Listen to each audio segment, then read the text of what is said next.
Alamin wassalatu wassalamu ala asrofil anbiya'i wal mursalin wa ala alihi washabihi ajma'in. Alhamdulillahirabbil alamin. Tambah meneh bisa boleh.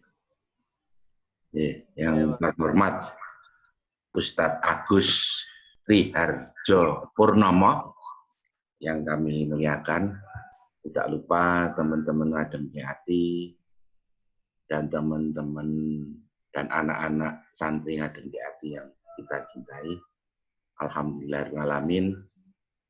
Pagi hari ini kita kembali bertatap muka, bersilaturahmi di dalam pengajian Sabtu pagi Zoom meeting Ngadem Hati.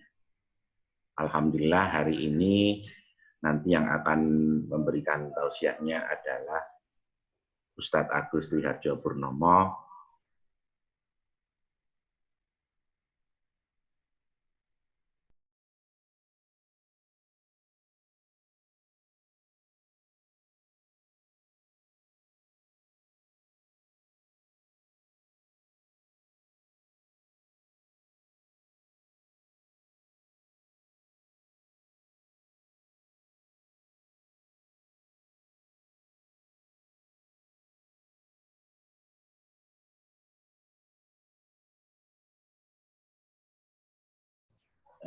Sebelumnya cek sound Pak Dudi diterima ya, dengan baik tidak?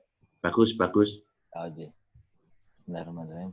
Assalamualaikum warahmatullahi wabarakatuh. Waalaikumsalam warahmatullahi wabarakatuh. Alhamdulillah wasyukrulillah wala haula wala quwata illa billah. Asyhadu alla ilaha illallah wa asyhadu anna Muhammadan abduhu wa rasuluh la nabiyya ba'dah. Yang pertama, marilah kita senantiasa bersyukur bahwa pada pagi hari ini nikmat sehat, nikmat sempat masih menjadi bagian dalam diri kita ini. Terlebih lagi dalam kondisi yang saat ini sedang ada wabah. Alhamdulillah kita masih diberikan nikmat sehat itu. Dan semoga dengan nikmat sehat itu kita senantiasa bisa memanfaatkannya dengan sebaik-baiknya. Kemudian yang kedua, sholawat serta salam semoga senantiasa tercurah kepada junjungan kita, kepada suri tauladan kita, yaitu Rasulullah, Nabiullah, Nabi Muhammad Sallallahu Alaihi Wasallam. Dan semoga kita senantiasa tetap menjadi umatnya sampai akhir yaumul zaman nanti. Amin. Bapak-bapak dan ibu-ibu yang dirahmati Allah, pagi ini kita bisa bersilaturahmi walaupun hanya dengan melalui Zoom meeting ini. Dan terima kasih kepada Pak Dudi yang sudah memfasilitasi, dan saya merasa sangat terhormat diundang oleh Pak Dudi untuk bisa bersama-sama, belajar bersama-sama di acara pada pagi hari ini. Semoga apa yang kita bincangkan pada pagi hari ini menjadi sesuatu yang mengundang keberkahan untuk kita, keluarga kita, insya Allah. Adapun yang akan kita ulas pada pagi hari ini adalah mungkin sudah di-share di judul di dalam WA ya, bahwa yaitu tentang kedudukan anak di dalam Al-Quran. Bahwa ternyata dalam Al-Quran itu Allah mengelompokkan anak-anak itu menjadi 4 kedudukan. Dan kalau lihat dari beberapa tadi sekilas saya lihat di wajah-wajah Zoom meeting ini sudah ada yang mempunyai putra, bahkan mungkin sedang menunggu cucu, tapi juga kelihatannya juga masih ada yang sedang masih muda, maksudnya mungkin masih calon saja, masih belum punya. Ngeten Pak Dudi nggih? Ya, ada anak-anak Pak Gede itu. Iya. Jadi sebenarnya beruntunglah kita sebelum menikah ya, kalau Allah berikan kesempatan bagi kita belajar tentang pengasuhan anak. Karena sebagian besar di antara kita banyak yang kemudian sudah menikah dan dititipi anak. Dan kita belum memiliki bekal yang cukup untuk mengasuh anak. Maka ini kabar gembira buat kesempatan belajar bagi kita. Dan mungkin bagi yang sudah memiliki cucu atau anak dan dan lain sebagainya. Ini menjadi bagian bagi kita juga untuk ikut bersama-sama membesarkan cucu kita. Karena pada dasarnya kalau kita lihat di dalam surat At-Tur ayat 21, Bismillahirrahmanirrahim, wa taba'athum dzurriyyatahum biimani alhaqna bihim dzurriyyatahum wa ma alatnahum min amalihim. Yaitu bahwa ternyata urusan pengasuhan anak itu bukan hanya sampai ke anak kita, tapi minimal sampai ke cucu kita. Seperti dalam surat At-Tur yang saya bacakan tadi, yaitu barang siapa yang kalau kita nanti beriman, kemudian anak-anak cucu kita juga beriman, mengikuti kita dalam iman, maka nanti di yaumul akhir Allah akan mengumpulkan kita bersama. Ketika orang-orang kemudian bercerai-berai, ketika kita dengan cucu-cucu kita itu senantiasa dalam keadaan keimanan, Allah yang akan mengumpulkan sebagai karunia Allah buat kita, buat keluarga kita, insya Allah. Nah, mudah-mudahan kita termasuk bagian di antara keluarga yang nantinya akan dikumpulkan Allah dalam kebahagiaan di Jannatul Firdaus, insya Allah. Adapun di dalam Al-Quran, ada 4 tipe anak. Dan 4 tipe anak ini akan kita temukan di beberapa keluarga. Sambil mungkin juga kita bisa melihat keluarga kita. Berkaca kembali dengan kondisi anak-anak kita. Tapi yang pasti, siapapun dan dimanapun kedudukan anak ini dari keempat kedudukan dalam Al-Quran ini, sesungguhnya apapun yang datang dari Allah, semuanya baik untuk kita. Jadi, tidak ada kemudian sesuatu pun yang ditakdirkan Allah terhadap yang terjadi dalam hidup kita ini yang tidak ada maksud baik Allah bersamanya. Bahkan ketika mungkin ada suami istri yang menikah, belum dikaruniai anak, justru itu pun bagian dari takdir Allah. Di mana kemudian Allah bisa jadi dengan takdirnya tidak dititipkan anak itu, dengan itulah mungkin kita semakin dekat dengan Allah. Justru dengan tidak dititipkan anak itu, kemudian kita semakin taat kepada Allah. Dan ketika Allah titipkan anak di rumah kita, sesungguhnya itu pun juga suatu anugerah bagi kita. Seperti apapun keadaan anak-anak kita di rumah kita. Jadi tidak ada yang perlu disedih-sedihkan, tidak ada yang perlu membuat kita merasa kecewa.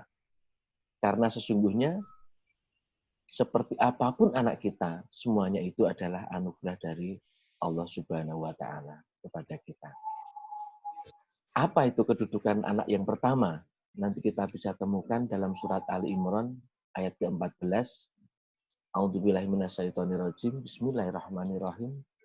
Yuyinan linnasi hubbus sahawati minan nisa wal banin wal qanatiril muqantarati minadz dzahabi wal fiddah wal khailil musawwamati wal an'am wal haras dzalika mataul hayatid dunya wallahu indahul husnul ma'ab.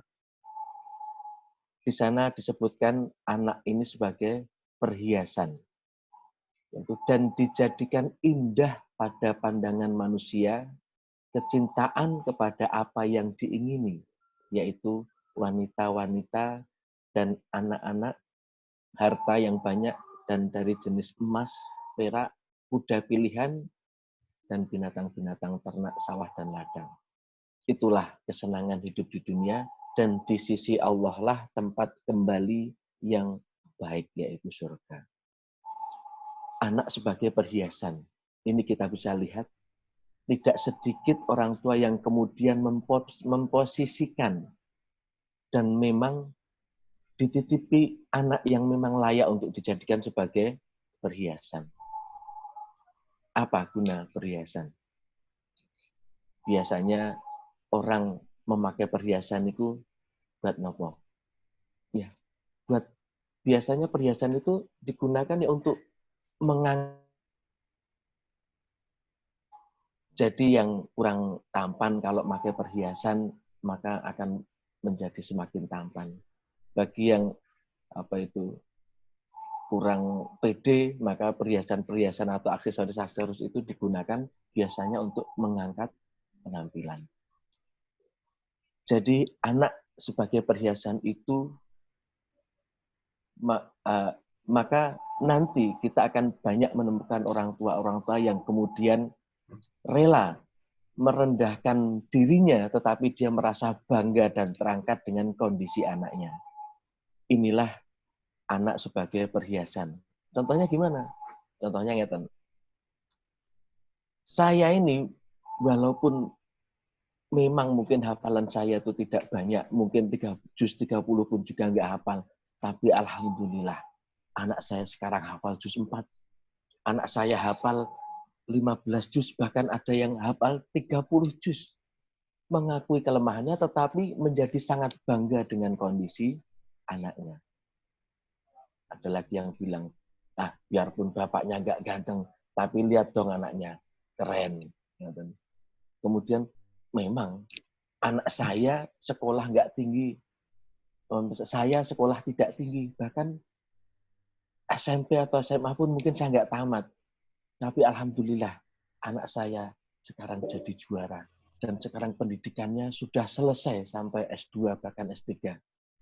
Nah, jadi semua keadaan anak-anak ini menjadi kebanggaan bagi orang tua. Ada anak-anak yang seperti itu, banyak. Menjadi mengangkat penampilan orang tua. Mengangkat derajat orang tua. Dan ini pun anugerah dari Allah untuk kita. Bersyukurlah kita jika memang dititipi oleh Allah anak-anak seperti itu. Anak-anak ini juga menjadi sesuatu yang kehati-hatian bagi kita. Yang perlu kita jaga adalah bahwa ketika anak ini memang menjadi perhiasan di dalam rumah kita, jangan sampai kebanggaan kita itu berubah menjadi ujub dan kesombongan bagi diri kita. Maka tetap kita perlu sadari dengan kebaikan dan kelebihan anak-anak kita itu, hendaknya kita menyadari bahwa semua itu adalah anugerah dari Allah Subhanahu wa Ta'ala. Ini karunia dari Allah buat kita. Maka wajibnya kita mengucapkan alhamdulillah. Jadi yang pertama kali kemudian kita lakukan adalah memuji kebesaran Allah Subhanahu wa Ta'ala. Kemudian yang kedua, jamaah yang dirahmati Allah, ini sudah masyhur ya di kalangan kita, yaitu anak sebagai penyejuk hati, sebagai qurrata a'yun, di mana kita bisa temukan di dalam surat Al-Furqan ayat 74. Ini pun yang sudah sering kita lantunkan mungkin di antara doa-doa yang biasa kita lantunkan, yaitu waladina yaquluna rabbana hablana min azwajina wa dzurriyyatina qurrata a'yun waj'alna lil muttaqina imaman. Yaitu anak di posisi kedua ini yaitu sebagai penyejuk hati. Inilah yang kemudian bagi bapak-bapak yang seharian bekerja keras membanting tulang mengais rezeki, kemudian begitu capek di pekerjaannya, maka setelah pulang sampai ke rumah, kemudian dia melihat anak-anaknya, maka rasa letih dan capeknya itu hilang. Melihat wajah anak-anaknya jadi damai, pusing-pusingnya juga hilang. Inilah ketika anak-anak kita itu berhasil menjadi qurrata a'yun, menjadi penyejuk hati, nyaman manakala dipandang mata. Ini pun menjadi anugerah Allah buat kita. Sesuatu yang perlu kita syukuri juga hendaknya meningkatkan rasa syukur kita kepada Allah dan meningkatkan juga ketakwaan kita kepada Allah. Inilah yang juga nanti disebut juga kategori qurrata a'yun, yaitu anak yang soleh dan soleha. Kemudian yang berikutnya, ada kelompok atau kedudukan anak yang ketiga di dalam Al-Quran, yaitu anak disebut sebagai fitnah, sebagai ujian hidup. Fitnah di sini bukan fitnah yang maksudnya lebih kejam dari pembunuhan itu, bukan ya. Di sini maksudnya anak itu titipan Allah di rumah kita itu sebagai ujian atau sebagai cobaan. Nah, ini akan bisa kita temukan dalam Al-Quran, yaitu di surat At-Taghabun ayat 15. Innama amwalukum wa auladukum fitnah, wallahu indahu ajrul adzim. Dan ketahuilah bahwa hartamu dan anak-anakmu itu hanyalah sebagai cobaan. Dan sesungguhnya di sisi Allah lah pahala yang besar.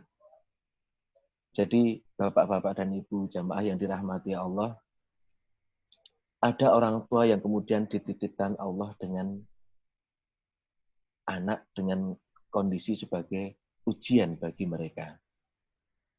Juga harta yang dititipkan Allah kepada kita, baik itu harta yang melimpah maupun harta yang sedikit pun, itu pun juga sebagai ujian bagi kita. Bagaimana cara kita memanfaatkan harta itu? Nah, kemudian kita lanjutkan lagi bahwa anak yang dimaksudkan sebagai ujian di sini, contohnya bagaimana? Mungkin ada di antara kita yang juga seperti itu. Sejak lahir dikaruniai anak yang sering sakit-sakitan, bolak-balik ke rumah sakit, menghabiskan biaya yang banyak. Ini ujian dan cobaan bagi orang tuanya. Dan di sini kemudian dijanjikan oleh Allah, sesungguhnya di sisi Allah pahala yang sangat besar. Wallahu indahu ajrun adzim. Mungkin juga ada keluarga kita yang dititipi anak oleh Allah dengan kondisi autis, atau mungkin juga dengan kondisi yang Down syndrome, dan seterusnya. Sesungguhnya tidaklah layak kemudian kalau kita bersedih hati. Jadi ujian ataupun cobaan ini akan pasti dibalas oleh Allah dengan kebaikan yang berlimpah bagi kita. Termasuk mungkin juga ketika ini dianggap masuk dalam kategori musibah. Jadi ada yang para ulama itu menyebutkan dengan istilah ahlul musibah, yaitu yang orang yang dalam sepanjang hidupnya dipenuhi dengan ujian oleh Allah, yang kesabaran yang kemudian sehari-harinya itu selalu dengan musibah dan selalu dengan cobaan yang berat, maka kemudian disebut dengan ahlul musibah. Termasuk juga dengan dititipi anak yang kemudian menguji kesabarannya. Dan nanti anugerahnya, karunia-Nya dari Allah, salah satunya yaitu bahwa pahala yang besar tadi, yaitu bahwa anak-anak kemudian yang dengan kondisi Down syndrome, kemudian kondisi autisme, itu nanti dikaruniai Allah yang menurut penjelasan para ulama, mereka inilah nantinya yaitu ahli surga yang kemudian dijanjikan oleh Allah, diizinkan oleh Allah nanti masuk ke dalam surga tanpa hisab. Ini sungguh dahsyatnya. Bahwa jadi kalau ada anak-anak yang model seperti ini di rumah kita, yang kemudian dititipi dengan kekurangan secara mental dan seterusnya, sesungguhnya nanti di akhirat cuma ditanya satu oleh Allah. Anak tersebut akan ditanya hanya satu, yaitu, apakah engkau mengenal aku? Nah, kemudian ketika anak itu mengatakan bahwa, iya, saya mengenal Allah, maka kemudian di saat itu pun dia langsung dimasukkan Allah ke dalam surga tanpa hisab. Dan apa keuntungan orang tua yang dititipi anak seperti ini? Ini menurut penjelasan para ulama, nanti di yaumul akhir, kita ini semuanya kan akan lupa dengan apa yang sedang terjadi pada saat itu, dengan diri kita sendiri, dengan urusan kita sendiri, kita akan lupa. Bahkan dengan keluarga kita sendiri, dengan anak, dengan istri, kita akan lupa. Hanya pada saat itu yang diingat terutama dalam 3 tempat. Yaitu pertama, saat kita dibangkitkan dari kubur, kita saat itu kemudian akan menuju ke yaumul hisab. Yaumul hisab, saat mau ditimbang amal-amal kita itu, nggak ada yang ingat apapun. Kemudian yang kedua, saat kita menerima amal catatan itu pun nggak akan ingat dengan siapapun. Meskipun kita melihat keluarga kita, melihat istri kita, melihat anak-anak kita, melihat saudara-saudara kita hanya yang ada di dalam benak dan pikiran setiap orang saat itu hanyalah diri sendiri. Nasib diri sendiri ini akan bagaimana nanti seterusnya. Kemudian yang ketiga, saat kita melewati yang namanya sirat. Siapapun yang berhasil melewati sirat itu, setelah lewat dari sirat itu, nah kemudian Allah baru kembalikan ingatannya kepada kita semuanya. Nah, ketika ingatan itu muncul, yang pertama kali umumnya diingat, ini dari penjelasan para ulama, yaitu adalah orang tua kita. Jadi anak-anak yang tadi sebagai ujian oleh Allah dititipkan kepada kita yang dengan beberapa kekurangan tadi, setelah melewati Shirathul Mustaqim itu, yang pertama kali diingat oleh anak itu adalah orang tua. Maka pada saat itu, anak akan ingat kepada orang tuanya. Ya Allah, aku sekarang di sini. Di mana kedua orang tuaku? Di mana kedua orang tuaku yang dulu mereka merawat dan mengasuhku dengan sabar, dengan penuh kasih sayang. Dan hari ini aku mohon kepadamu, ya Allah, aku ingin mereka bersamaku di sini. Maka inilah yang kemudian disebut anak-anak itu juga menjadi penolong bagi orang tuanya di akhirat kelak. Maka balik lagi ketika kita dititipi anak dengan ujian dan cobaan ini, tidak perlu bersedih hati. Karena kita yakin sebagaimana janji Allah di dalam surat At-Taghabun ini.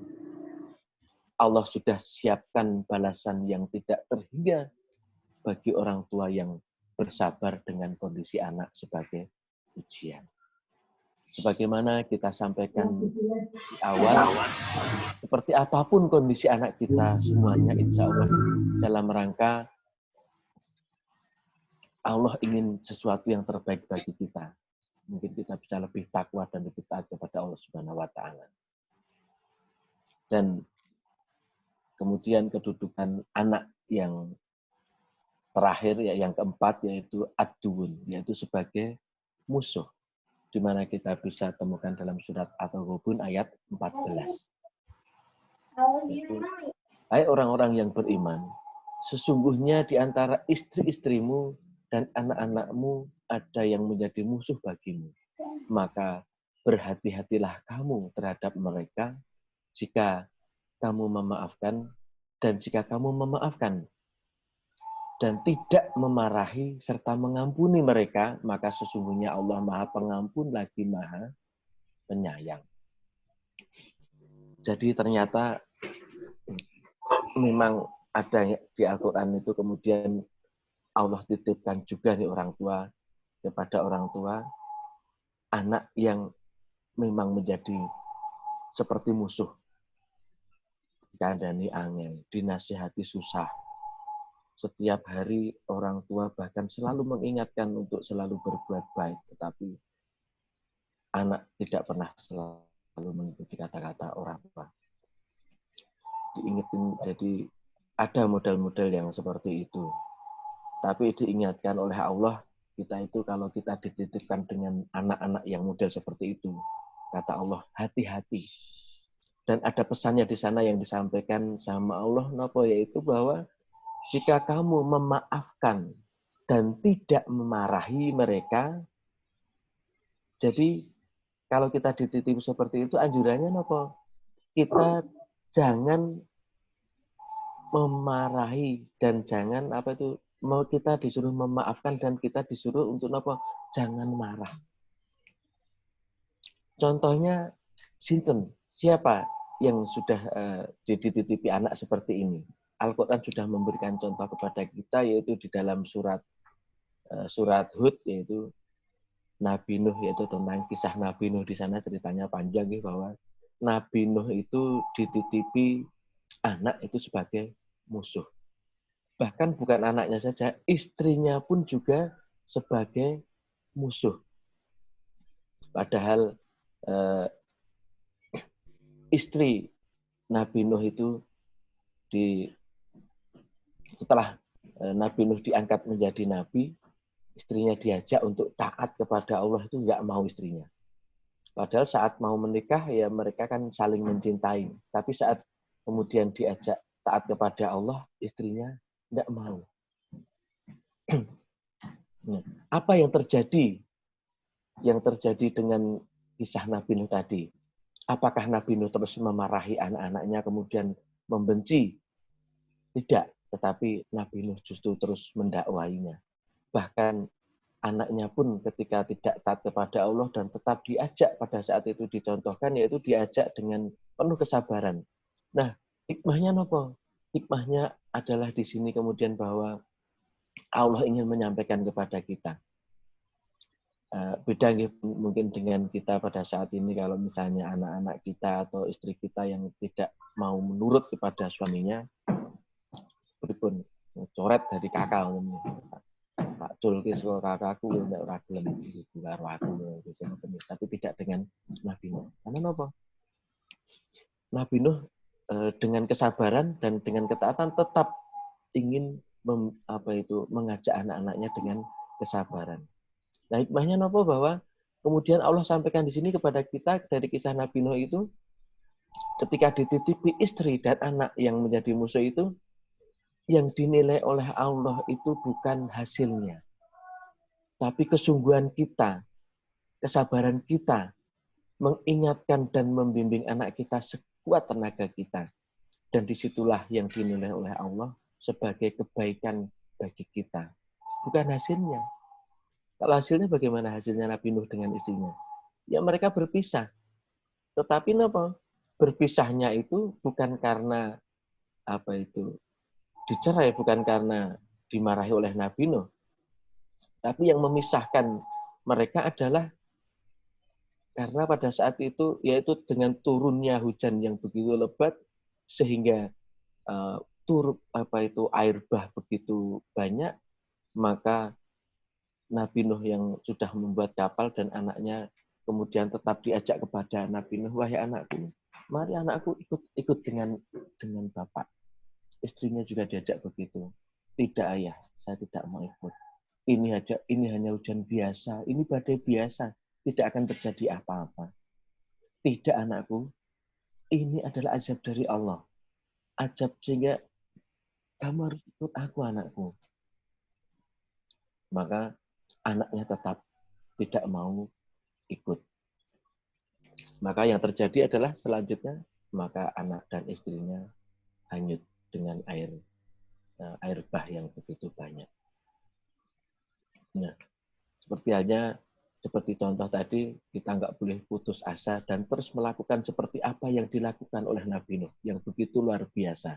Seandainya kita memang dititipi anak ataupun istri yang dengan kondisi ataupun tipe sebagai musuh.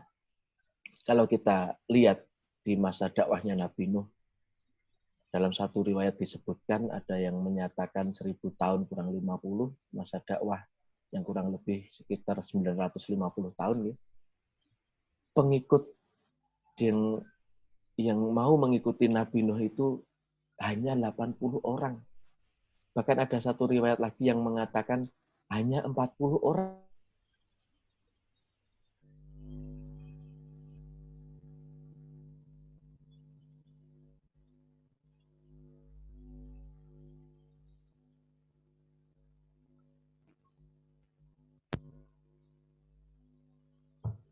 Halo, kok putus?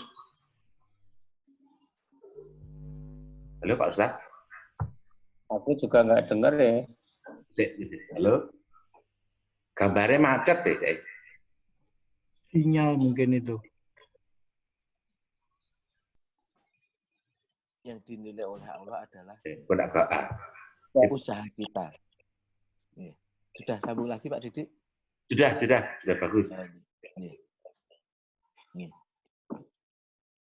Saya ulangi lagi, jadi bahwa yang akhirnya menjadi perpisahan beliau dengan anak-anaknya yaitu ketika air itu surut. Bahwa ketika bahtera Nabi Nuh sudah bersandar, Nabi Nuh sebagai seorang ayah pun juga tetap bersedih. Ya Allah, keluargaku nggak ikut aku, padahal yang lain ada yang ikut, Tapi kenapa justru anak dan istriku sendiri nggak mau ikut? Luar biasa kecintaan Nabi Nuh kepada anaknya yang notabene anaknya itu nggak nurut, nggak taat, tapi Nabi Nuh tetap taat. Nah, jadi ketika sudah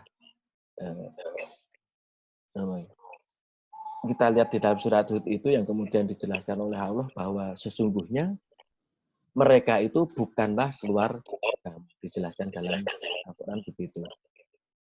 Jadi ketika sudah dewasa, pilihan masing-masing saat kita sudah sungguh-sungguh ngajari mereka sudah sungguh-sungguh untuk taat, yang ujung-ujungnya setiap orang akan mempertanggungjawabkan pilihannya masing-masing. Tapi urusan kewajiban kita dalam mengasuh anak ini sudah tertunaikan dengan kesungguhan kita. Itulah kemudian 4 tipikal anak yang ada di dalam Al-Quran.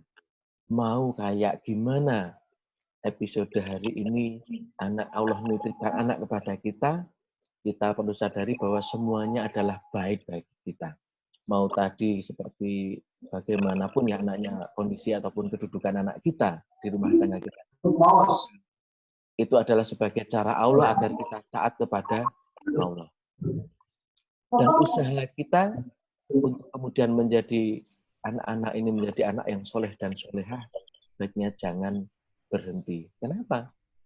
Kita perlu kemudian fokus dan terus berkonsentrasi. Berupaya sekuat tenaga agar anak kita itu menjadi anak yang soleh dan solehah. Seperti yang sudah kita ulas di yang pertama tadi.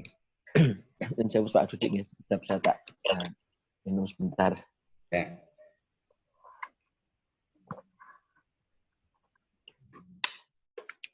Ya, matur nuwun.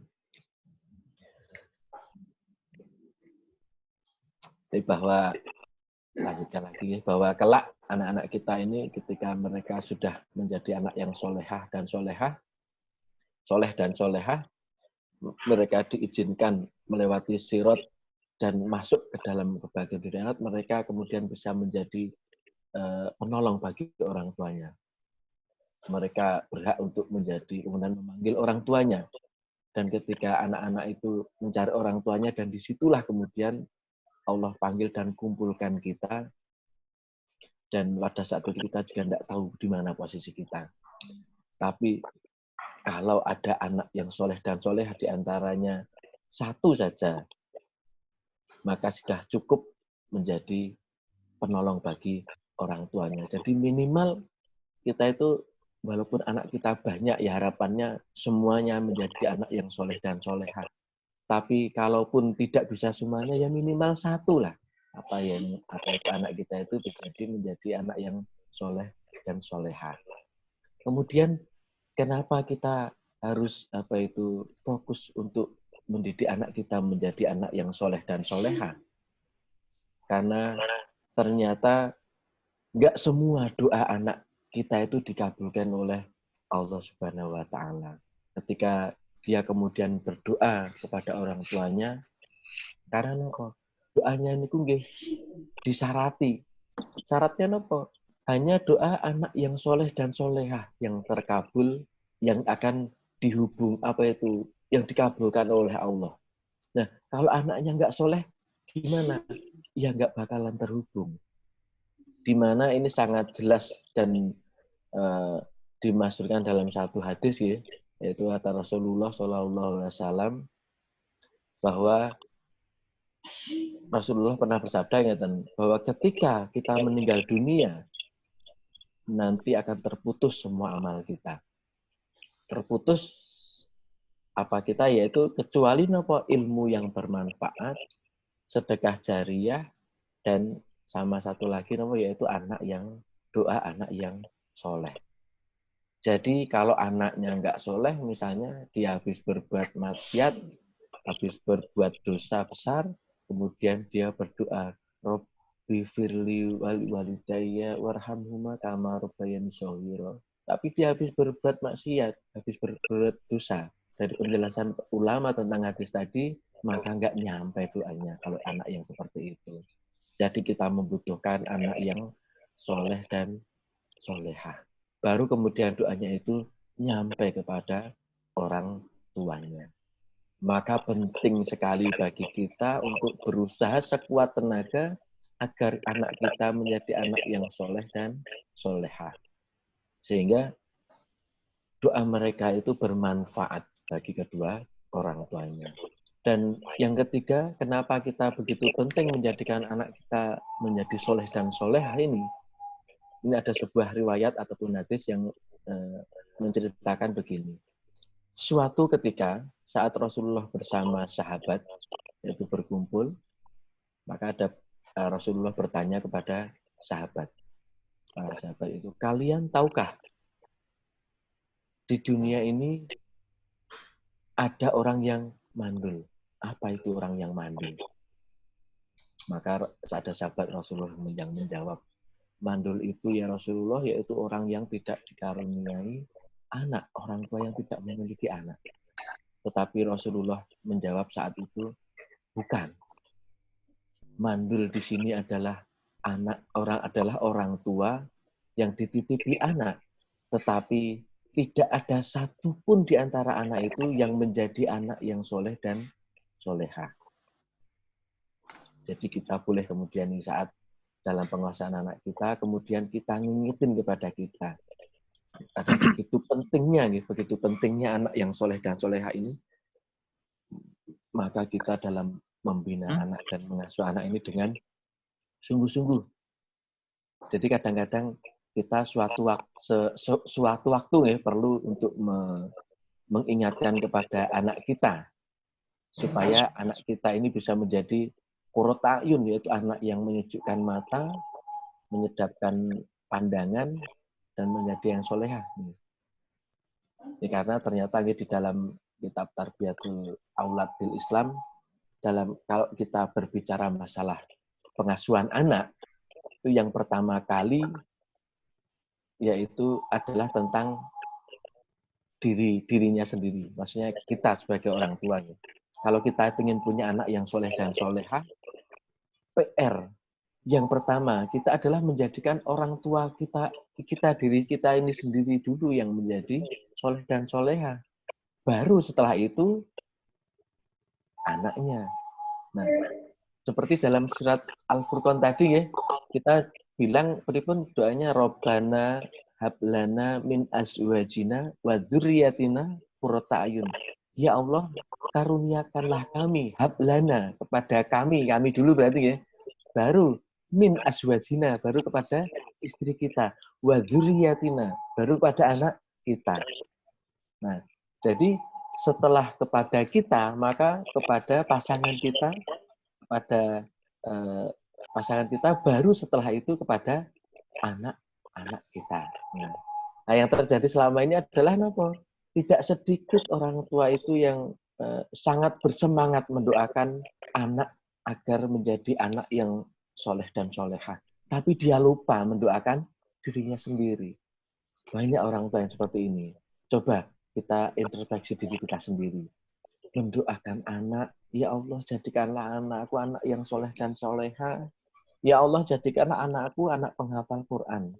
Ya Allah, banyak sekali permintaan kita yang begitu ya. Tapi coba dicek, pernahkah kita berdoa pada diri kita sendiri, ya Allah jadikanlah diriku ini orang yang soleh, jadikanlah diriku ini hamba yang taat, jadikanlah diriku ini penghafal Quran. Biasanya malah anak-anak kita yang kita doakan, tetapi tidak diri kita dulu. Padahal dalam ayat tersebut disampaikan, Robbana hablana, jadi berilah kepada kami, yaitu kepada kami dulu, baru kepada dzurriyyatun, dan baru kepada anak-anaknya, kepada istri, dan baru kepada anak. Nah, doa yang kita sampaikan, tapi kita tidak berdoa kepada Allah agar kita dijadikan orang yang soleh. Nah, kita lupa mendoakan diri sendiri. Ya.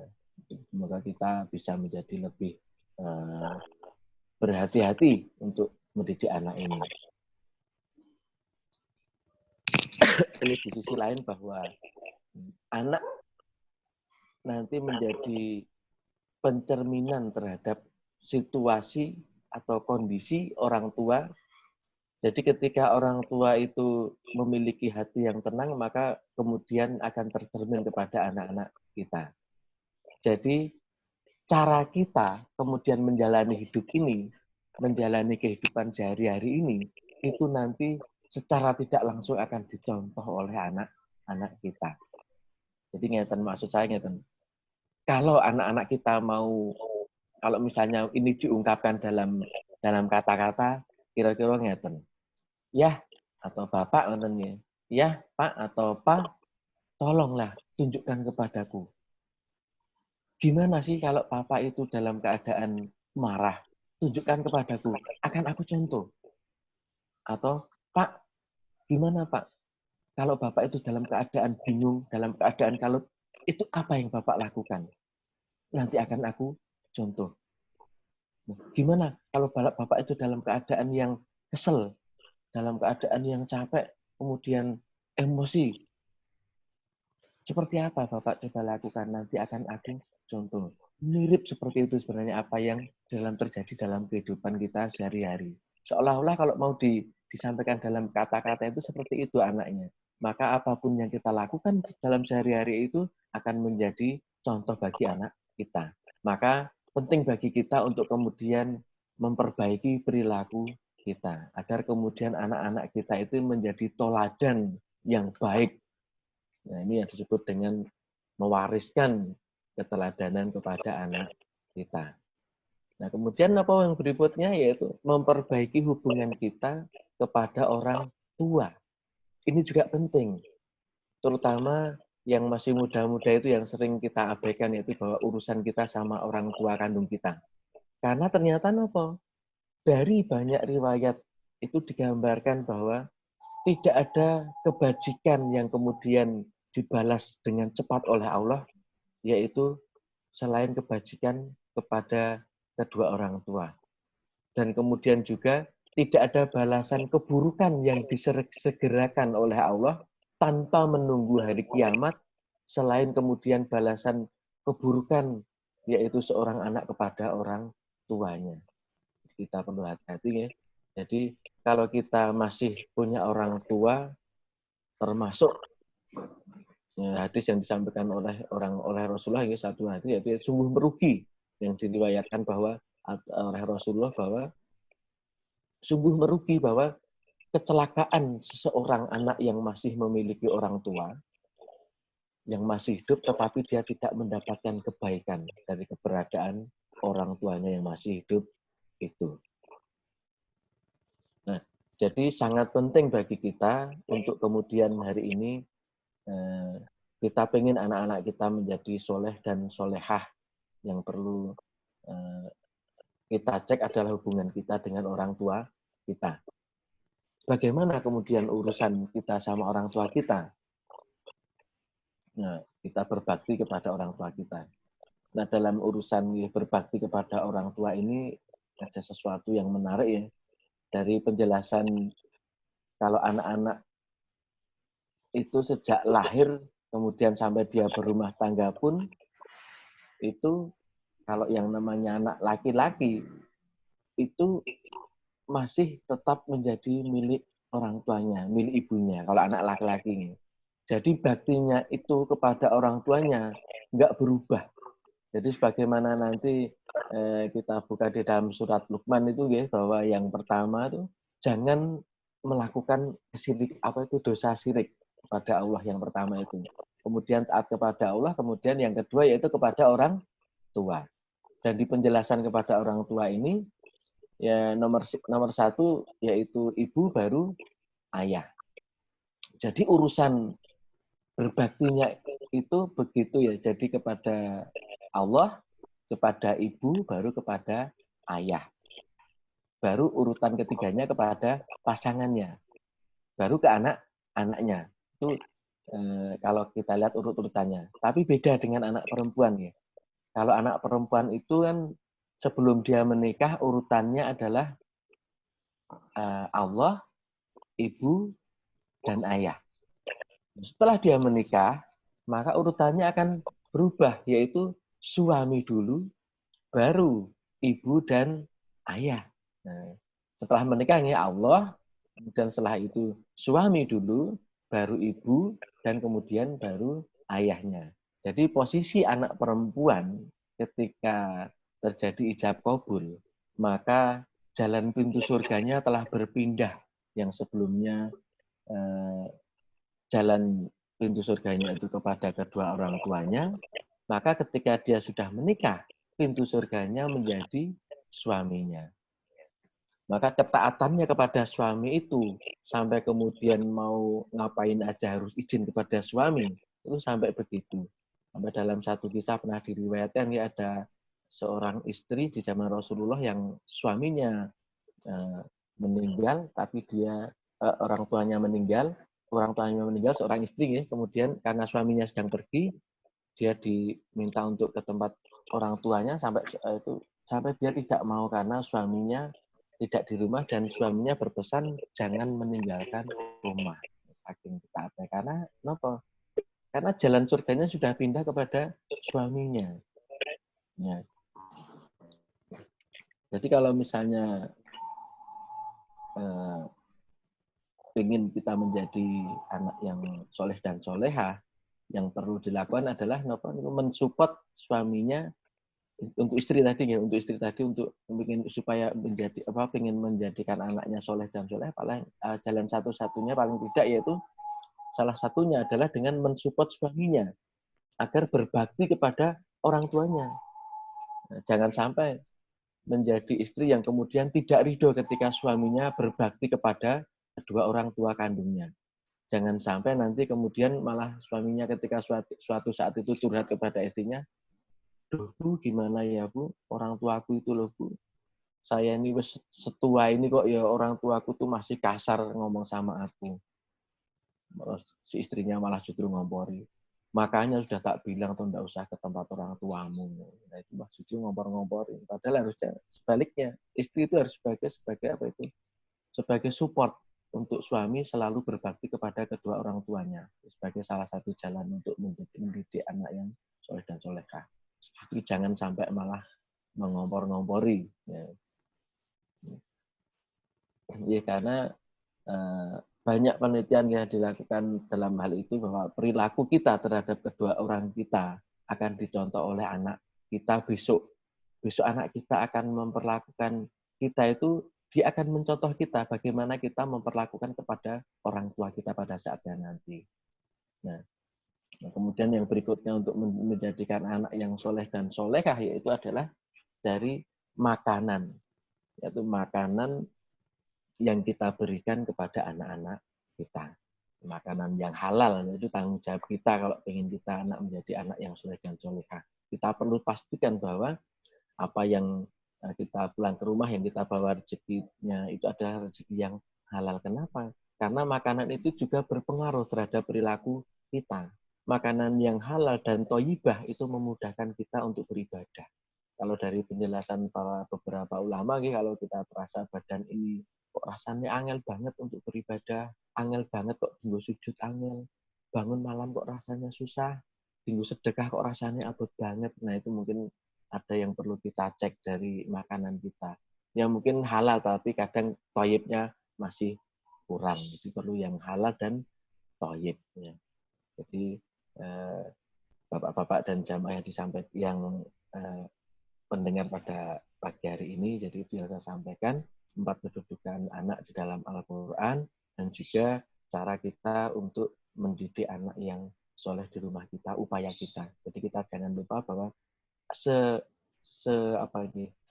seberapapun atau sebagaimanapun wujud anak kita, entah di kedudukan yang pertama, kedua, atau mungkin ketiga dan keempat, kita tugasnya hanyalah mendidik mereka. Nanti yang dinilai oleh Allah itu bukan hasil akhirnya, tetapi apa? Usaha yang sudah kita lakukan itu ya nanti yang akan dinilai oleh Allah. Untuk hasilnya nanti kita serahkan saja kepada Allah. Dan semoga kita senantiasa diberikan kemudahan dalam mendidik anak-anak kita, dan kita semoga juga dijadikan sebagai orang tua yang soleh, yang kemudian nanti dicontoh oleh anak-anak kita. Demikian yang dapat saya sampaikan. Ada kekurangannya saya mohon maaf. Ada khilafnya mohon maaf. Wabillahi taufiq wal hidayah. Wassalamualaikum warahmatullahi wabarakatuh. Waalaikumsalam. Assalamualaikum warahmatullahi wabarakatuh. Terima kasih Ustaz Agus atas kajian dan tausiahnya pada hari ini. Ini boleh tanya jawab ya. Monggo kalau ada yang mau bertanya. Ya, tapi kalau saya tidak bisa jawab, mohon maaf. Mungkin nanti akan dijadikan PR atau Pak Duding ya kalau jawabannya kurang memuaskan. Monggo. Halo, Pak Haji Maman. Boleh, Pak Dr. Peling mau bertanya? Monggo. Boleh Om Dudi? Iya, boleh. Oke, monggo. Ya. Assalamualaikum Ustaz. Waalaikumsalam warahmatullahi wabarakatuh.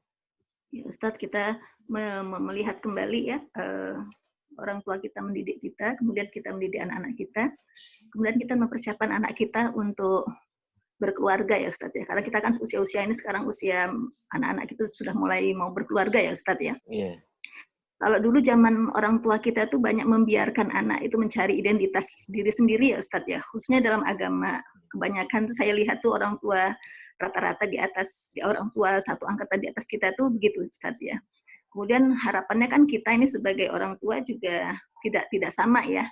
Intinya kalau agama itu memang kita usahakan ya Ustaz ya.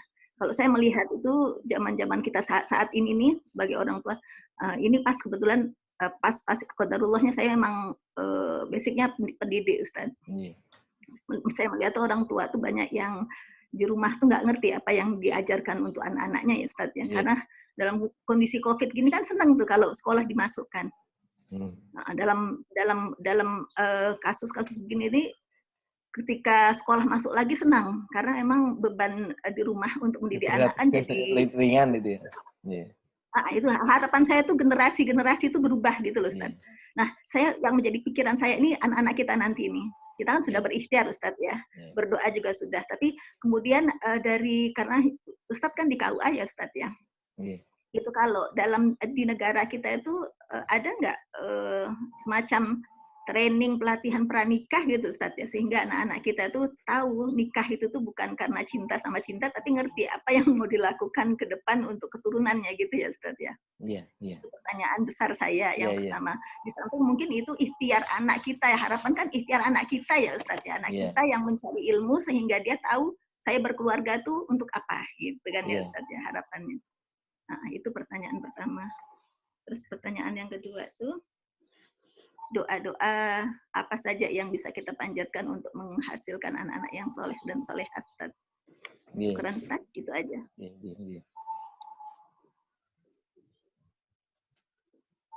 Langsung saya coba jawab. Mohon gitu, Mas. Langsung dijawab saja. Ngeten Bu. Karena ini sifatnya di daring, maka saya akan mencoba menjawab sesingkat dan sejelas mungkin.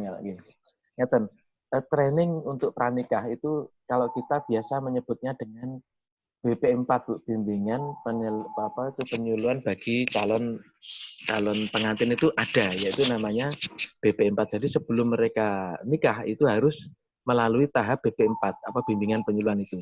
Nah, dan di setiap KUA itu BP4 itu ada.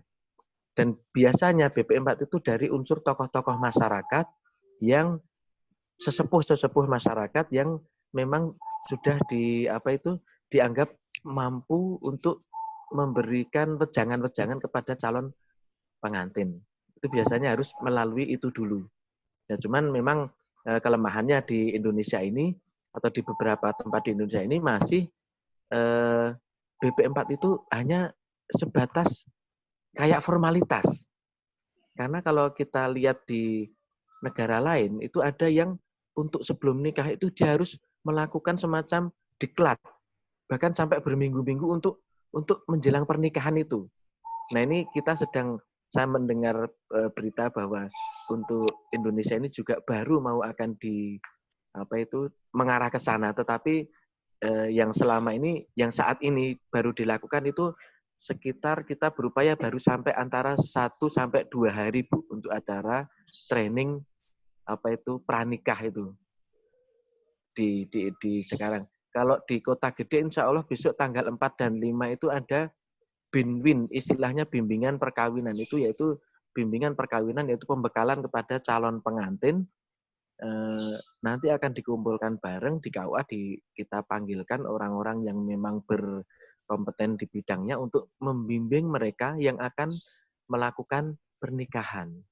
Itu tanggal 4 dan 5 kalau di Umbul Harjo, kalau tidak salah hari kemarin dan Kamis dan Jumat kemarin sudah berlangsung acara itu. Nah, itu upayanya tadinya yang tadi kalau di BP4 kan hanya hitungan jam Bu, antara 1 sampai 2 jam. Nah, kita mengupayakan lebih banyak lagi yaitu dengan 2 kali pertemuan dari pagi sampai sore di KUA. Nah, mengarahnya karena apa sebenarnya itu tidak cukup Bu. Karena apa? Kadang orang-orang itu menikah itu hanya karena mungkin emosi, karena kalau misalnya umurnya tidak cukup ya karena emosi atau mungkin karena memang kecelakaan. Jadi mereka kadang belum tahu apa yang harus dilakukan pada saat kita nanti membina rumah tangga. Nah, makanya di antaranya banyak perceraian yaitu karena memang belum ada kesiapan secara mental dan emosionalnya itu. Nah, Bu, terima kasih. Nanti arahnya kita memang untuk ke depannya sebagai orang-orang yang bimbingan pranikah itu akan diberikan waktu yang luas karena ya mungkin mengingat karena berhubungan dengan dana ya dan ini tidak dipungut biaya semuanya dari pemerintah, maka ini yang bisa dilakukan baru selama dua kali pertemuan. Insya Allah kalau yang di Kota Gede itu tanggal 4 dan 5. Itu semuanya dikumpulkan yang calon-calon pengantin itu. Ya, kemudian untuk yang kedua, doa apa saja yang dilantunkan yang untuk anak-anak kita supaya menjadi anak yang soleh. Pada prinsipnya yang namanya doa itu adalah doa yang terbaik itu doa yang dari Al-Quran. Seperti tadi di antara potongan-potongan Al-Quran itu adalah ada doa yang bisa kita ucapkan. Misalnya seperti tadi, Rabbana hablana min azwajina wa dzurriyyatina qurrata a'yun. Ya Allah, berikanlah kepada kami, kepada istri kami, yaitu keturunan, yaitu istri, yaitu yang soleh itu ya. Tetapi ada juga doa yaitu dalam Al-Quran juga Robbi auzi'ni an askura nikmataka lati an amta alayya wa ala walidayya wa anak malah solehan tarduh.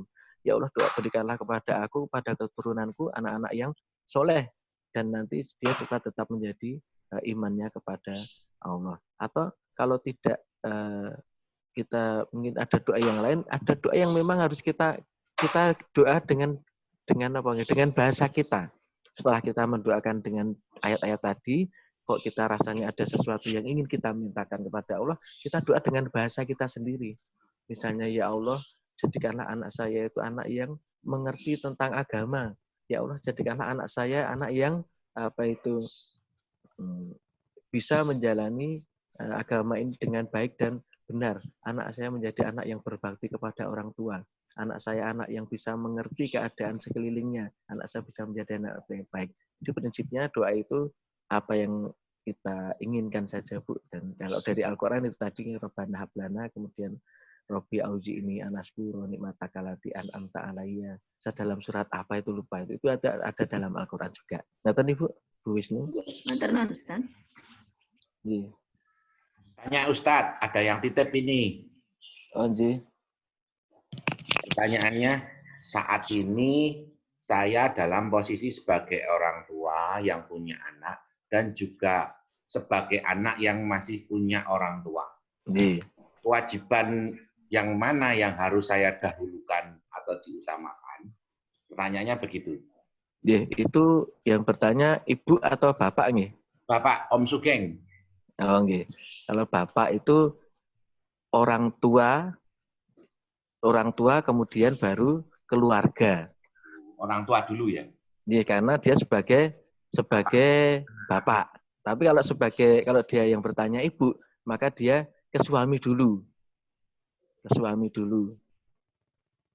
Seperti yang saya sampaikan tadi bahwa kalau bapak itu sama ibu itu terus. Hubungan vertikalnya itu terus yang tidak terputus dari Allah, kemudian ibu, orang tua nggih, ibu, bapak, kemudian anak-anak. Baru nggih anak-anak nggih. Nggih, terima kasih Om. Monggo kalau ada yang mau bertanya lagi, Mbak Diah ini apa ini?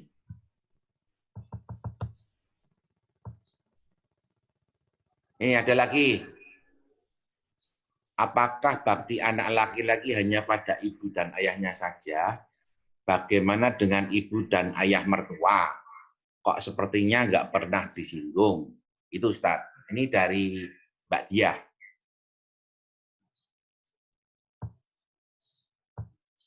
Halo? Mana Pak Ustadznya kok hilang? Anu, gambarnya macet.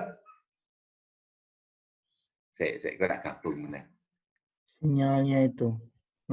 Halo. Belum gabung. Belum ya? Oh, itu sudah gabung lagi.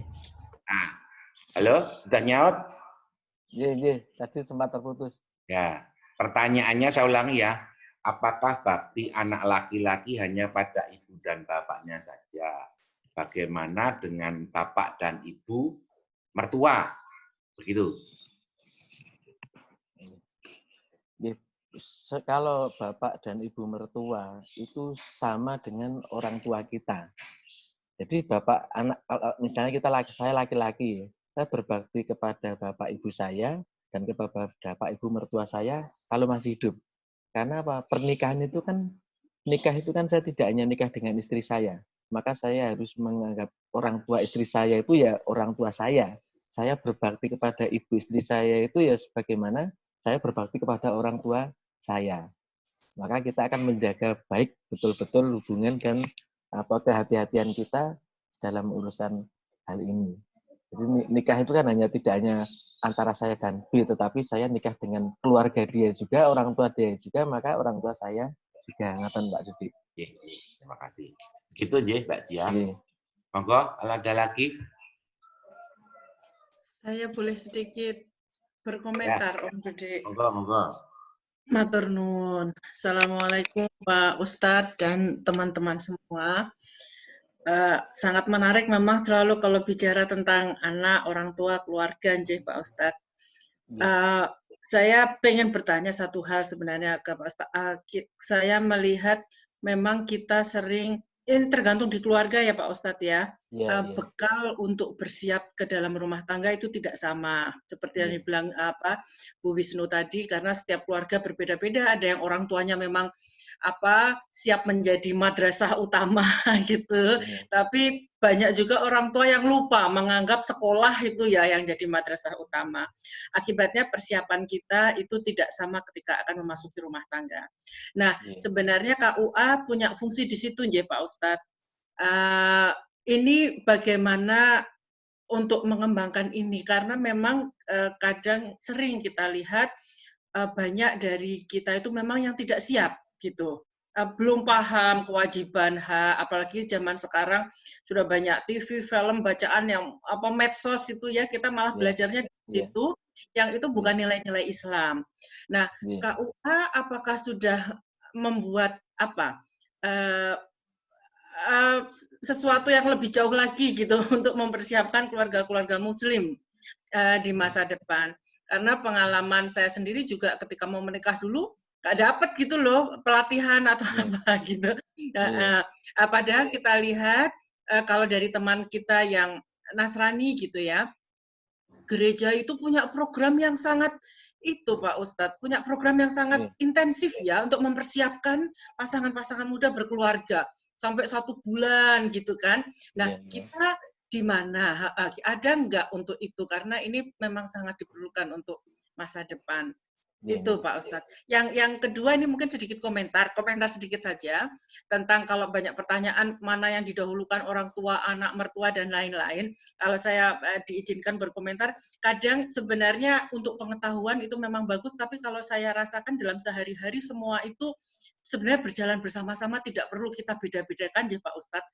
Kalau yang saya rasakan ya, ketika kita tidak pernah bedakan ya mertua, orang tua, semua orang tua kita gitu, wong suami kita ini kalau baik kita mendapat manfaat itu hasil dari didikan orang tuanya toh, kita yang dapat manfaat. Jadi ya semuanya orang tua kita, kalau kita nggak misah-misah kok, insya Allah malah semua bisa berjalan dengan baik. Cuma sedikit komentar itu saja. Jangan terlalu dipikirkan, kita harus tahu memang sebagai ilmu, tapi dalam sehari-hari akhirnya semua, kalau kita tidak mendikotomi mereka, itu insya Allah malah tidak menjadi masalah. Matur nuwun Pak Ustadz itu. Iya. Terima kasih. Saya akan melanjutkan seperti yang tadi saya sampaikan kepada Bu Wisnu ya, bahwa KUA itu sudah mempersiapkan ini, terutama KUA kan kita juga hanya mengikuti petunjuk dari atas itu ya Bu ya, mengikuti peraturan dari atas. Kita memang saya sampaikan tadi bimbingan untuk persiapan bagi calon pengantin itu sudah ada Bu. Kalau dulu mungkin belum ada, kalau sekarang sudah ada Bu, yaitu BP4. Tetapi saya dulu pun waktu nikah tahun 95 itu pun juga sudah dapat bimbingan apa itu BP4 Bu, yaitu dibimbing BP4 tapi hanya memang sebentar, hanya 1 jam atau 2 jam gitu. Nah sekarang mau ditingkatkan lagi itu menjadi 2 hari. Sementara ini baru 2 hari Bu. Memang rencana ke depan sampai beberapa hari karena bekal pernikahan itu adalah sesuatu yang sangat vital dalam satu keluarga. Itu yang nanti yang akan membuka mata pengetahuan dan mata hati suami dan istri bagaimana cara nanti menjalani hidup yang sebenarnya awal kehidupan itu dari rumah tangga itu ya dari pengetahuan masing-masing. Ini memang sudah dipikirkan Bu. Kalau tadi yang saya sampaikan di agama yang lain ya, di negara yang lain itu terutama kalau di Malaysia itu kalau tidak salah sudah sampai seminggu kalau nggak salah Bu itu untuk semacam diklatnya. Jadi mereka ada diklat tersendiri seperti di karantina, mereka hanya diklat masalah pernikahan itu, tidak masalah yang lain. Tapi di sini masih berbagai hal pertimbangan. Kalau misalnya sampai berhari-hari itu urusannya dengan pekerjaan itu masih dipikir, pekerjaan calon pengantin maksud saya. Kalau dia meninggalkan pekerjaan itu bagaimana, itu masih dipikirkan. Tetapi sepertinya nanti akan mengarah ke sana, melihat begitu pentingnya bekal untuk keluarga calon pengantin itu. Ya itu Bu, jawaban saya Bu.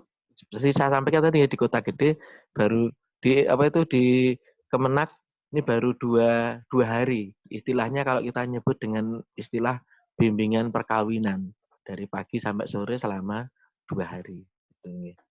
Ya itu. Terima kasih jawaban saya Bu Dian ya. Matur nuwun Pak. Ada lagi? Monggo. Halo, Om Tanto. Pak Dokter.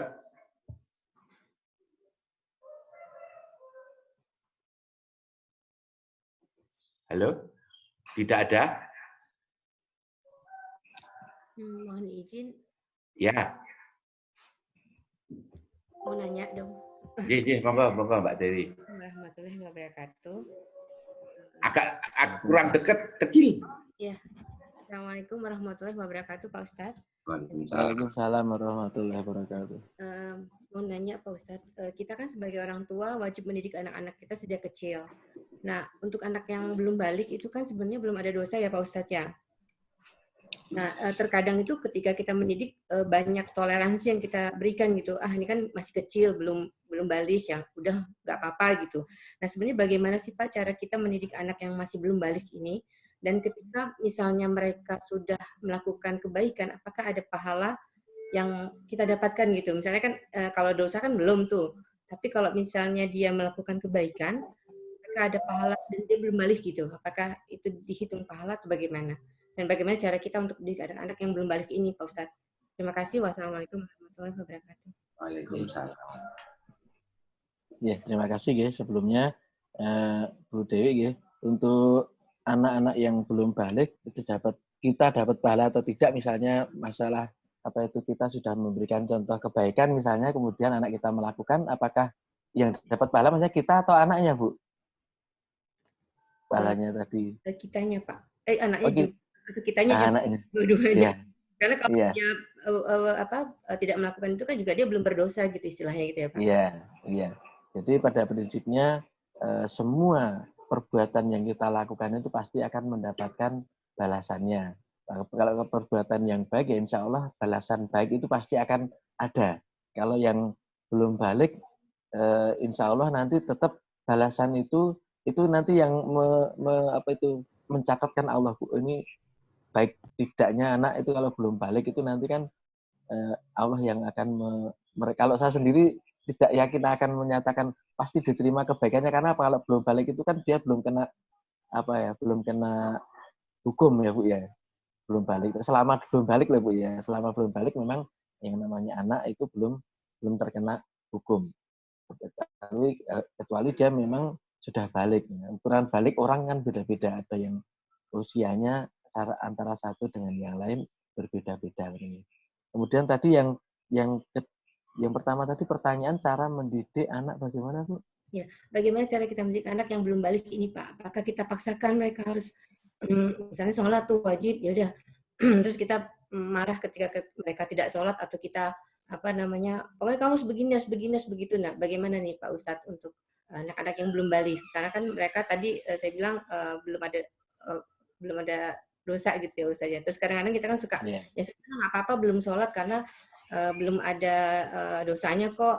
Nanti kalau ketika mereka nggak ngaji ya sudah nggak apa-apa nggak ngaji gitu karena memang belum ada dosanya gitu. Kadang-kadang banyak toleransi kita. Nah, bagaimana cara kita anak-anak yang belum balik ini untuk mempersiapkan mereka menjadi terbiasa dengan hal-hal seperti ngeten Bu. Kalau untuk mendidik mereka yang belum balik, untuk masalah-masalah yang sifatnya itu nanti di dalam agama menjadi sesuatu yang wajib, sebaiknya kita sedikit agak memaksa Bu. Walaupun mungkin tidak harus diloskan sekalian gitu. Kalau diloskan nanti saya begini Bu, khawatirnya begini, bahwa manusia itu sangat berdekatan erat itu dengan yang namanya kebiasaan. Nah, kebiasaan, yang namanya kebiasaan itu adalah sesuatu yang rutin dilakukan kan gitu kan Bu ya, kebiasaan. Nah, kita ingin anak kita itu mempunyai kebiasaan yang baik. Maka apa? Untuk menjadikan anak itu suatu kebiasaan itu maka perlu kita ada sedikit pressure, walaupun mungkin tidak saklek, tetapi mungkin lihat kondisi anak baru mood misalnya, baru kita arahkan dengan sedikit paksaan. Karena kalau anak baru hati senang itu dipaksa pun nggak terasa. Tapi kalau anak yang baru tidak mood kok kita paksa, nanti akan semakin menjauh. Kita bisa melihat kondisi anak kita baru mood atau tidak. Kalau baru mood, kita sedikit maksa sambil ada canda-canda atau guyonan gitu, mungkin anak akan tidak terasa bahwa itu sebenarnya ada paksaan. Tapi kalau kita lihat anak baru emosi, nah itu kita tidak usah mendekat dulu. Kenapa? Nanti yang terjadi, anak pasti akan menolak apa yang akan kita katakan. Kenapa? Dia baru emosi. Yang ada dalam pikiran anak-anak itu adalah yang sedang diemosikan itu tadi. Dia nggak akan mau masuk masukan-masukan dari luar. Tetapi kalau anak itu baru mood, baru enak, baru pikirannya seneng, itu kita agak marah aja, mungkin anak itu menganggap kita tidak akan tidak begitu dihiraukan karena hatinya baru seneng. Nah, pada saat itu kita, yang tahu kan pasti orang tuanya ya Bu ya. Karena tiap hari mulai dari bayi kita sudah melihat, kita sudah menyanding gitu. Maka kita akan tahu persis anak kita posisinya baru mood atau tidak mood. Nah, pada saat mood itu kita agak sedikit dipaksa nggak apa-apa. Karena apa? Kalau sudah nanti itu menjadi suatu kebiasaan, kita lepas, dia pasti akan jalan sendiri. Tetapi kalau itu belum menjadi kebiasaan, kok kita jalan lepas, insya Allah kita khawatir itu nanti bisa terlepas, dia bisa tidak melakukan. Satu contoh begini Bu, saya nyontohkan diri saya sendiri ya Bu ya. Dulu waktu saya masih kecil tapi di SD ya Bu ya, kira-kira SD. Kalau menurut saya sih saya sudah balik karena SD sudah mengalami kan, itu ukuran balik itu kan mimpi ya Bu ya. Sudah mimpi, saya sudah kira-kira kelas 6, kelas 5 itu kan saya sudah merasa saya sudah balik ya. Saya waktu itu bangun tidur malam. Nah, ibu saya itu kalau membangunkan saya itu tidak cukup dengan dibangunkan Bu. Karena memang saya jenis orang yang susah dibangunkan. Maka saya disiram pakai air Bu. Ibu saya ambil air 1 gayung, disiram ke muka saya. Tidak hanya diciprat-ciprat, disiram. Makanya jelas basah kan, nggak mungkin saya akan tidur dengan kondisi seperti itu. Nah, saya baru merasakan bahwa saat ini ternyata ibu saya itu dulu bersusah payah sampai segitunya kepada saya. Waktu itu saya memang menganggap ini suatu pelanggaran HAM. Kalau ada dulu istilahnya gitu ya, ini pelanggaran HAM. Baru tidur enak-enak kok disiram air. Tapi ternyata saya saat ini tidak menganggap itu sebagai sesuatu yang jahat. Bahkan saya menganggap bahwa itu satu kewajaran dari orang tua kepada anaknya.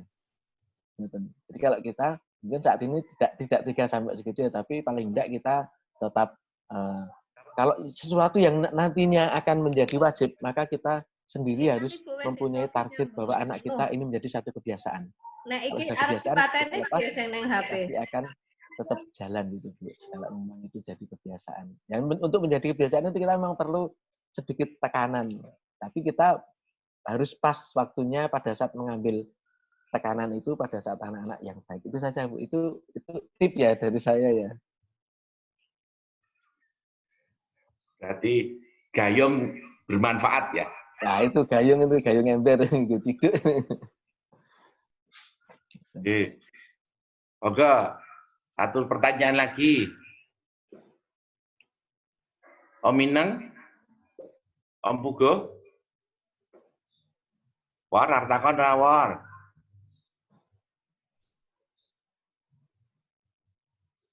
Halo?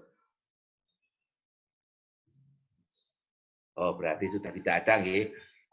Kalau tidak ada, berarti kita cukupkan, nggih, Pak Ustadz, nggih. Nggih. Monggo sebelum diakhiri kita minta doanya. Nggih. Monggo. A'udzubillahi minasyaitonirrajim. Bismillahirrahmanirrahim. Mari kita bersama-sama bersimpuh di hadapan Allah, merendahkan diri kita di hadapan Allah untuk berdoa memohon kepada Allah semoga apa yang kita mintakan kepada Allah ini senantiasa dijabah oleh Allah Subhanahu wa taala. A'udzubillahi minasyaitonirrajim. Bismillahirrahmanirrahim.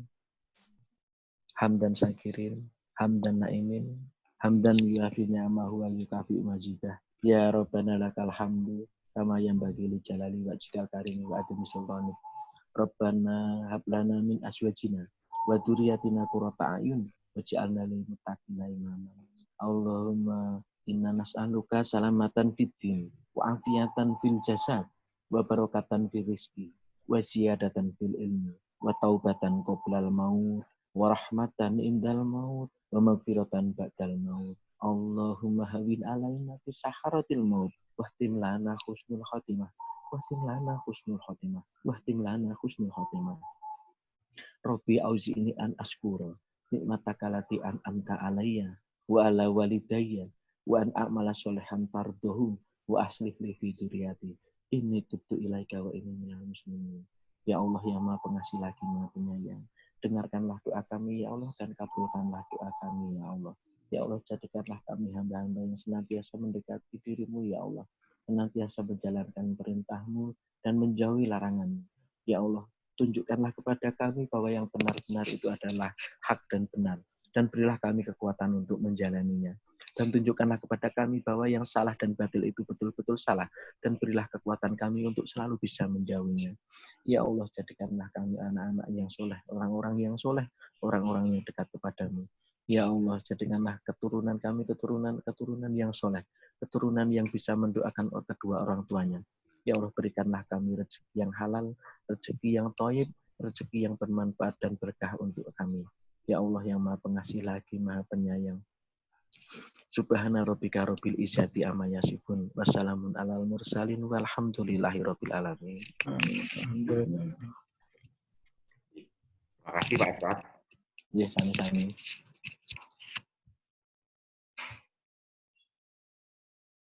Pak Dudik, saya mohon izin dulu ya. Ini ada keperluan. Oh, iya. Terima kasih. Semoga kepada semuanya. Assalamualaikum warahmatullahi wabarakatuh. Waalaikumsalam warahmatullahi wabarakatuh. Om Tanto, Pak Care, halo. Selanjutnya acara santai, nggih. Ah, rupanya diketokke dong.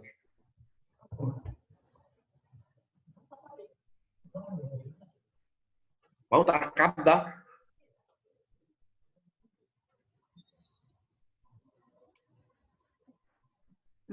Masih recording sampai sekarang. Bisa dimatiin dulu recordingnya biar ketahuan. Pak Eko ya. Yo.